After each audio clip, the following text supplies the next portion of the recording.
keep your head down and focus on doing the work. There will always be a lot of noise, and noise comes in many ways. We need to act quickly, and I think we're not acting quickly enough on the continent. Thabile, welcome to our podcast. How are you? I'm very well, thank you, and thanks for having me. It's an honor to have you behind this microphone. We're going to sap as much knowledge, wisdom out of you today. I think there's a lot that you can share with our audiences. And we'll start with the most important question. Our theme for Fame Week is Tell It Bold, Tell It African. How are you interpreting that? I'd say telling it bold and telling it African is about being authentic and telling our stories from our own context, which is very important, and because no one can tell our stories the way. So do you believe boldness is authenticity? I believe that it is, because how else can you be bold without being yourself? So it's like a means to an end, but boldness and authenticity seems like almost like an instruction, is that it is bold today to be your authentic self. 100%. I think most of the stories that people resonate with, and as the storytellers, we've been able to see that it's the stories where they see themselves. You've been such a revolutionary in the industry, and there are a lot of eyes on you, and I'm sure some days you must feel a bit of imposter syndrome as well around it. But we'll ask the question anyway about how dynamic and evolved the African media landscape has been. And there's been lots of innovation, lots of change. But what do you think it needs to do still today in order to adapt itself to reflect bolder stories from the continent? So evolution refers to keeping up with the times. So I think businesses have to find ways to, be more innovative, which we are starting to see. But the important thing is to innovate while still keeping the true essence of your stories. I've heard that word collaboration come up a lot in all of the conversations we've been having, and a lot of need for us to adapt, move, grow, develop, and stay out of this stagnant space that we find ourselves in. You are obviously here at Fame Week to learn, to contribute your ideologies. What conversations are you looking forward to being part of? And what are you hoping comes out of Fame Week 2025? Well, my highlight at Fame Week was actually this morning. So as Ray Content Hub, we powered and actually had the opportunity of hosting the African Women in Entertainment. It's a highlight every year. It's definitely a highlight, and we did it differently this year. We hosted it at the Mount Nelson, a beautiful backdrop. And essentially, this event is to celebrate women, but to also give them a meaningful way to connect with each other. And I think we achieved that this morning. Speaking of powerful women, you are not shy to express the immense amount of impact your mum has made in your life. What do you think the industry, the creative industry, women, female entrepreneurs in our industry can learn from people like your mum? Two things, resilience and optimism. I think in any industry that you're in, you will face challenges, and that resilience will essentially keep you in the game. But optimism at the same time will keep you encouraged to also keep going, but with a forward-looking outlook and with a good attitude too. So those two things for me have kept me going. She's bold and she's telling it African. 100%. Love it. Let's talk a bit more about the name, because I spent quite a lot of time myself unpacking it. It feels like every time you read the name of the business over and over again, it tells you a different story. The Rapid Innovation Group really is, again, an instruction to the industry.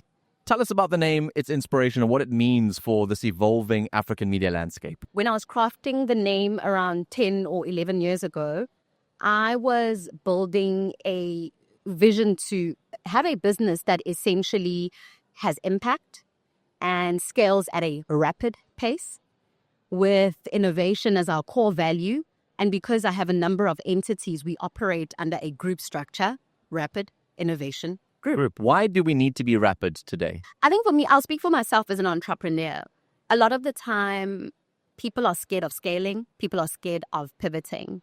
But I've always known when the sweet spot is of when to make that, take that leap of faith.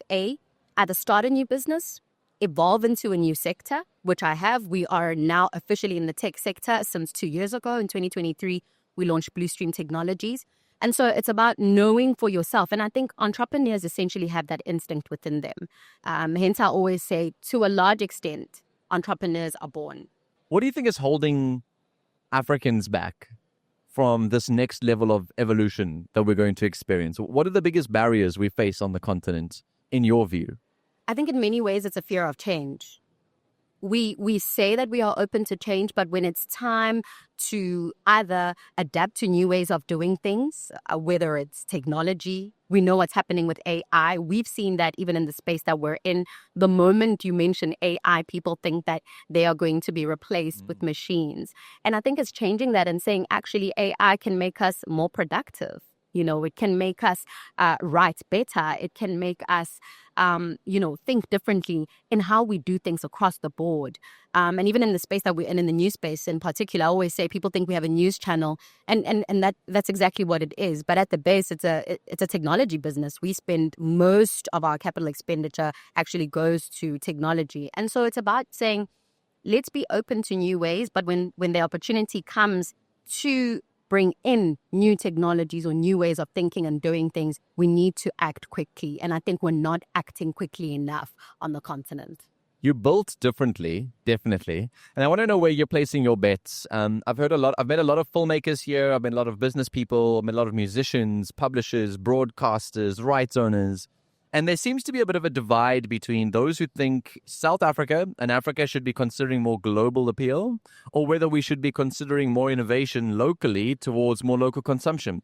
Where do you believe you'd be putting your bets? Is it to grow locally with local consumption of local content, or is it about trying to produce stories that should scale internationally? I think both ways. What we've seen, particularly with our news channel, is that it resonates with the local market, so specifically the SADC region, but we also do have an audience in East and West Africa, and that's with the news channel. But when it comes to content, because we've got Content Hub where we do produce both scripted and unscripted content, we're looking at creating content that appeals to both the local market, but that has a global reach. And that's our goal, essentially. So you can do both, but I think it's about looking at where your business is and how you want to invest your resources. Yeah, because you use scaling as an opportunity, and scaling generally does require you to think about audiences broader than just that which is within your circle. And so I think, putting a bet on both is really wonderful. You're empowering sort of South African and African creatives to tell stories, but also not being limited by the region. You're just telling good enough stories with good enough technology to let anybody who can find it, thrive with that technology. That's exactly what we are doing. You're already young, so it feels weird saying to somebody, what do you want to say to other young creative entrepreneurs in the industry? But what would be those sort of thoughts and words so far from your career, your experience, the businesses you've built, the impact that you've had in the market so far? What would that advice be to young female entrepreneurs in our media landscape? My advice would be to keep your head down and focus on doing the work. There will always be a lot of noise, and noise comes in many ways. Sometimes it comes as praise, and sometimes it comes as criticism. But your most important job is to just do the work. I'm an example of that. A lot of the time people say, I don't tell my story enough. I don't speak enough about, the things that I'm building. But that's because I'm busy building. Get off of TikTok and start building the business. You know what I mean? Essentially, and nothing against TikTok. Yeah. We're very excited for what you built on the continent. I'm almost very optimistic after this couple of days at Fame Week about what the continent has to offer on a global stage, but what we have for South Africans here and Africans internally as well. And last piece of advice to anybody who's looking to build a media empire like you've built on the continent, where should they be placing their next big bets? I think definitely content will always be king. It's about finding new ways of creating that content, ways that are efficient and ways that are sustainable. And also, being open to new technology. I keep saying this because people always think bigger is better. But we've been able to see people produce really high quality content with minimal technical resources. And I think those are the things that we need to be focusing right now. But for me, content is king, which is why I wouldn't even say it's a pivot. We've just now really established intentionally our content business in the form of Content Hub. Thabile, you're incredibly inspiring. Thank you for giving us a moment of your brain and your time here today. And I wish you all the best for all of these businesses you're building. You're welcome. Thank you so much for having me. It's been really amazing to have this conversation with you, and we look forward to the next one. Thanks for watching and listening. And if you'd like to offer any of your thoughts on the conversation we just had, pop it down in the comments below and follow our social platforms for more of these and more conversations from Fame Week.